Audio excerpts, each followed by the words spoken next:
Hello from ABA Annual Meeting 2017 in New York City. I'm Laurence Colletti. I'm William Hubbard. I'm Gerald Malloy. And we're on the road with Legal Talk Network.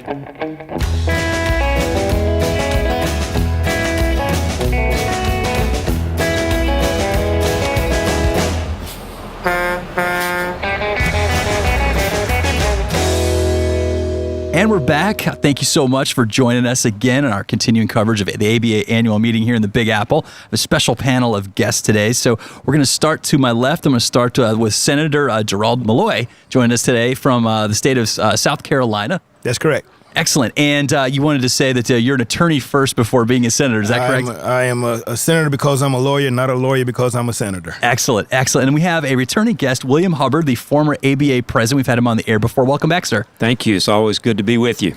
Excellent. So really excited about today. You know, this podcast came together completely by accident, which is some of our best podcasts, honestly. And we were having a conversation, actually not too far from where we're sitting right now, about the Omnibus Crime Reduction and Sentencing Reform Act of 2010. And so I just thought this was a terrific topic to cover, did some research on it. And obviously, I have some questions. So I wanted to direct my first question to the senator. But before we do that, why don't we just learn a little bit more about your backgrounds? I know we had said a senator, we have got a former ABA president, but maybe if you guys could tell us a little bit more about your practicing lives, it'll be beneficial to our audience. So who wants to go first? Well, as Laurence mentioned, I'm a former president of the American Bar Association. I'm back practicing full-time now as a partner at Nelson Mullins Riley in Scarborough in Columbia, South Carolina. Excellent. Senator. So I live and practice law in Hartsville, South Carolina. I'm a former president of the trial lawyers, been a member of the American Bar Association for the duration of my time as a lawyer. And I've served in the Senate for 15 years. We have a citizens legislature there, so I still have a full-time practice in a very small practice. Excellent, excellent. So the Omnibus Crime Reduction and Sentencing Reform Act of 2010. Let's get a general description as to what the intentions are behind that. The Sentencing Reform Act came as a result of the criminal justice package that actually started in 2006. And so we were looking around in South Carolina as to what needed to be done to shore up our criminal justice system, to end up making certain that we could do better in our state. And so the overall goal was to ensure that we have prison space for high risk and violent offenders, and make certain that we could also have supervision for those offenders that were leaving prison, and to also supervise those that were on probation and parole. So the end of the day storyline was that we wanted to get smart on crime. We want to reduce recidivism. We want to provide fair and effective sentencing options, and employ what we call as evidence-based practices. And I think that it got bipartisan support because it had evidence-based practices and cost-saving measures. And so effectively, we want to make certain that we had a smarter use of our correctional funding. And at the end of the day, none of it works unless you improve public safety, because you got to make certain that our citizens are safe. And so there's a backline to it as to where you are, whether you're going to be a lock 'em up society or a rehabilitative society, and how you're going to end up making certain that you spend the prison dollars. And so keep in mind is that in our country, in our state, the economy is that politics is about prioritizing resources. What do you spend first? What do you spend second? What do you spend third? And so what we had to do was to come in and get the statistical data. I think that once you put the data together, you have a common focus in the beginning. I think that will help you with some bipartisan support as far as moving along on any type of project. And I thought that we then attacked our prison population, our sentencing population, then with those goals in mind. Excellent, excellent. So, as I understand, we've got some metrics. We're 7 years in to the act. It was voted in with bipartisan support. And what was the number on the bill? The bill number was 1154.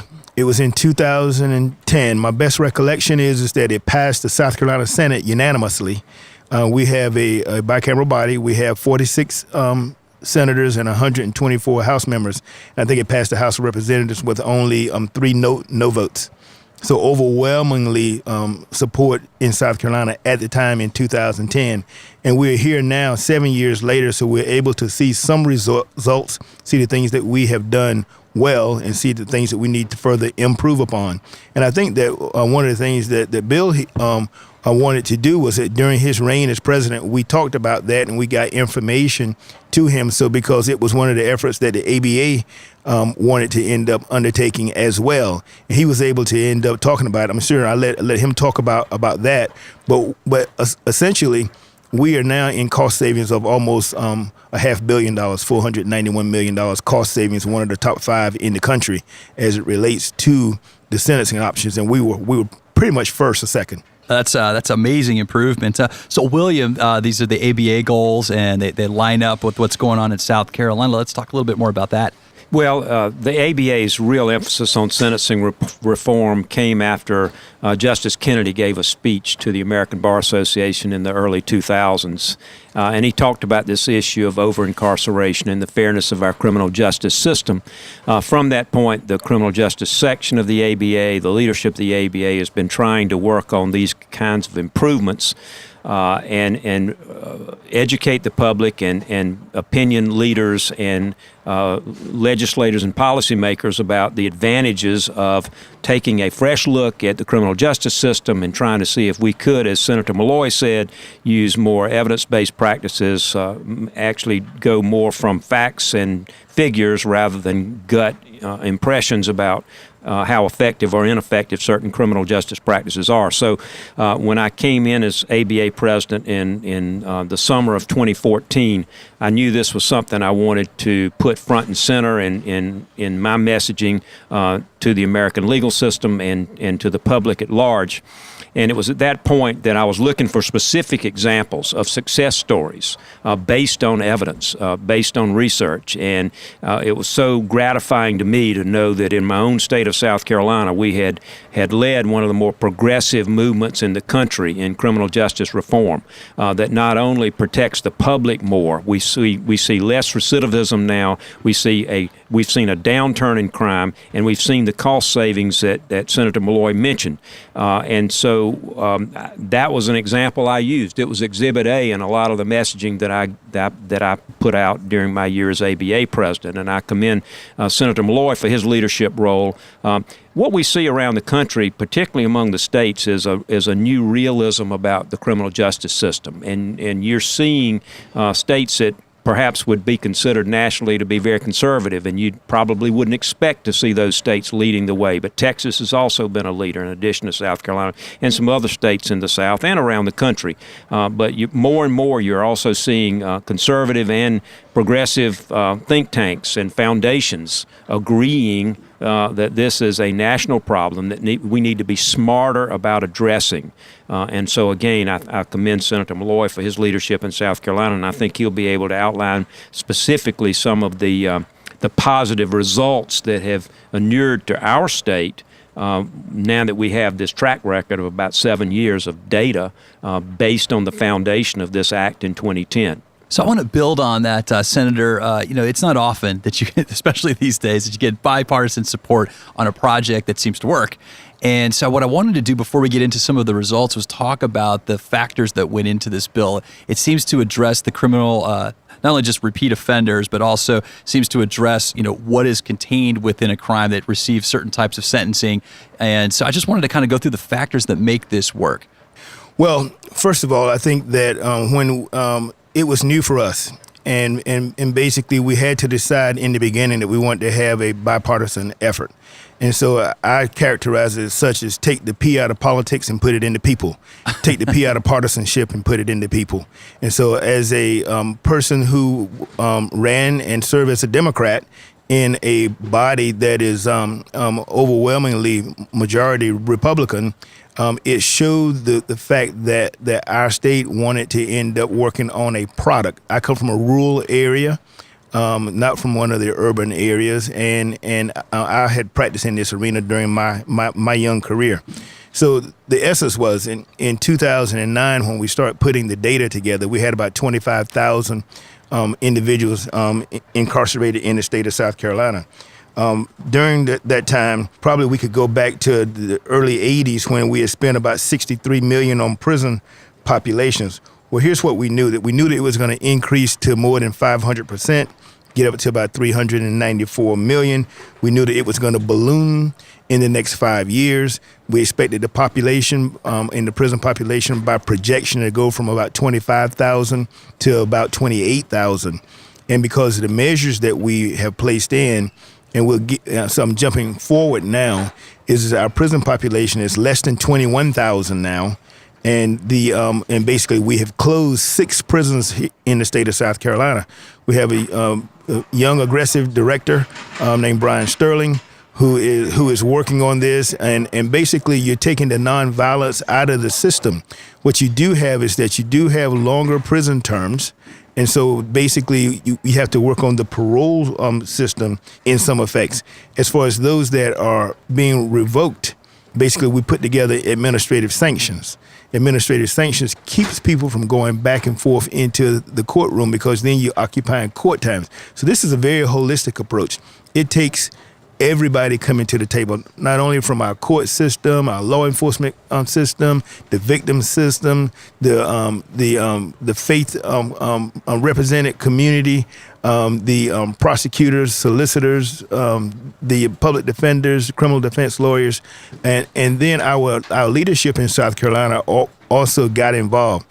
I will never forget when then Governor Mark Sanford signed the bill into law, who is now Congressman Sanford. That was in 2010. He looked at me and said, "This is probably the most important piece of legislation that I'll sign during my tenure in the governor's office, but we won't know the full effect for 20 years." And so I see now that we live in a society where we, in my view, over-incarcerate. And basically, the most civilized country in the world is one of the highest incarcerated countries in the world. And so the thing is that we have to put together measures that we'll end up paying for it. And so you look at the criminogenic factors, you got to put release mechanisms together as to how a person leaves the prison system. And so you want to make certain that you don't just give them a free ticket to nowhere and leave and get back out in the community. And so we don't want them to, if you knew someone that was there and you wanted to be able to support them, you want them to get acclimated to it coming back before they walk out right at the very end and say, Laurence, I need help. And basically you want to be able to help them in advance. So you want to get them trained. And so, they need jobs. They need to make certain that we can find ways that they can get integrated back in to help with that resolve. And I think that overall we have some studies that have shown it, and Bill and I probably we'll look at this report twice because it came from a Clemson professor. But the Clemson professor showed us where we're both South Carolina Gamecock supporters. But it showed the effect on the economy as it relates to those individuals that we had by this act, and it's well into the millions. It's like $30-some-odd million of economic impact, and this was back probably 3 or 4 years ago. And so we can see the measures, and the good news is, Laurence, is that we're going to go through another round. We just started. We have support from the Pew Center on the State's Pew Charitable Trust. They've been our professional group. They've done an outstanding job, but we're supported by our Chief Justice, our governor, and the leaders in both bodies. So one of the things that I appreciated about it was that it seemed to increase penalties for violent crimes, which I know that's something that people are really concerned with. At the same time, decrease sentences for the nonviolent crimes. But I think one of my favorite elements about it is it put control into the individual that maybe had a drug offense to get into a treatment program and help them get out of the system earlier than they would otherwise would have done. Well, I think by and large, if you look at, I think it was more so of a reclassification of crimes. And when we say that we're increasing penalties, not so much. The issue is that they're serving those that commit violent crimes, or those are the ones that are occupying prison space. One of the things that we have done is we've taken out the mandatory minimums, and so it gives, because there's no situation where one size fit all, and so when many states have gone to decriminalization of Schedule I drugs and others, you just keep in mind that we still have this very large issue in our country in the federalism aspect of it, because the Schedule I's, marijuana is still a Schedule I drug. And yet and still we have many of our sisters that are states, Washington, Oregon, California, Colorado, that have allowed medicinal and recreational marijuana, Massachusetts as well. So you got 3 states right there together, and it is a lot of work that it takes in handling that. And so basically what we decided to do in South Carolina was we put together administrative type sanctions. We put a conditional discharge in so we could end up allowing first offenders to get a second chance. And you remember there used to be laws that if you pled guilty to any drug offense, you lose your driver's license. Well, let's think about what the nexus is of that. So it does not make a lot of sense. And so what we found is that there were drivers in our system, like driving under suspension more than second offense, was the number 3 incarcerated crime in the state of South Carolina, Wow. non-alcohol related. Wow. And so you have to use those examples to see what are you doing to occupy the prison space. And so it's those type measures. As far as violent crimes, make certain that you have some flexibility on 3 strikes, and you make certain that the solicitors are able to prosecute the cases, and make certain that they can get some relief to the county system as well. And the ultimate effect is that you're going to have those that commit violent crimes, particularly on people. They're the ones that are serving time. Those that have property crimes and those others, make certain that you have some flexibility as it relates to how you increase the values, and so that you can have restitution so you can repay back to society. Well, great. That sounds terrific. It sounds like there's a lot of planning that went into that, and look at cause and effect. And so we're beginning to run short on time, so I have, this is my second to last question for the both of you. So based on what we talked about today, the Omnibus Crime Reduction and Sentencing Reform Act of 2010, what final thoughts would you like to leave our listeners before we sign off today? William, why don't we start with you? Well, I think the takeaway from all of this is that these kinds of reforms do work, and they're not being soft on crime. They're being smart on crime. When you have smarter sentencing policies, when you give judges more flexibility. One of the things the ABA has been concerned about and has been trying to get changes in federal law to give some modification to the mandatory minimum sentences, to give judges more flexibility, and to encourage the federal government and the states to employ smarter practices for rehabilitation and those kinds of things. In terms of resources, the American Bar Association Criminal Justice Section and our Office of Government Affairs have just mounds of material that can be sent to any listener who's interested in these kinds of reforms. And Senator Malloy? I think the takeaway in large part is cooperation and collaboration. I think that one thing that we can say that there is the partnership amongst lawyers and general assemblies and others is that, the lawyers, the fact that I am a lawyer made me better able to lead this committee. The fact that I did have resources that I had gotten from seminars and conferences helped me to have an understanding of the criminal justice system. And I think that whenever we move forward, that our general assemblies, we are the ones that make the laws. The lawyers are the ones that are practicing by them. The judges are interpreting as to what happens whenever we go before them. So we all in this boat together. I don't know how we got here, but we're in there together now. And so it's about problem solving. And I think that when you put people together that's working for good, that we can solve the problems that we have, put together solutions that are good for our state and for our country. And I think that this is an example to take the politics out of it, to put evidence-based problem-solving ways in the front of it. And I think that people of common sense that have good intentions together can end up doing well in our states and in our country. I think that's well said. And just one last question for you guys. Obviously, our listeners might want to follow with you. They might have some questions about what they've heard today. And if they do, how can they contact you? Why don't we start with William? Well, my name again is William Hubbard. I'm at Nelson Mullins Riley in Scarborough in Columbia, South Carolina. My email is william.hubbard@nelsonmullins.com. Senator Malloy. I'm Gerald Malloy. My practice is Malloy Law Firm. It's in Hartsville, South Carolina. 108 Cargill Way. If you prefer post office box 1200. And my email address is gmalloy, MALLOY, @bellsouth.net. And the telephone number is easy, 843-339-3000. Well, we've reached the end of the road for today's episode, but I want to thank our guests for joining us today and our listeners for tuning in. And if you like what you've heard today, please rate us an Apple Podcast. We'll see you next time for another episode of On the Road with Legal Talk Network. If you'd like more information about what you've heard today, please visit LegalTalkNetwork.com. Subscribe via iTunes and RSS. Find us on Twitter and Facebook, or download our free Legal Talk Network app in Google Play and iTunes. The views expressed by the participants of this program are their own and do not represent the views of, nor are they endorsed by, Legal Talk Network, its officers, directors, employees, agents, representatives, shareholders, and subsidiaries. None of the content should be considered legal advice. As always, consult a lawyer.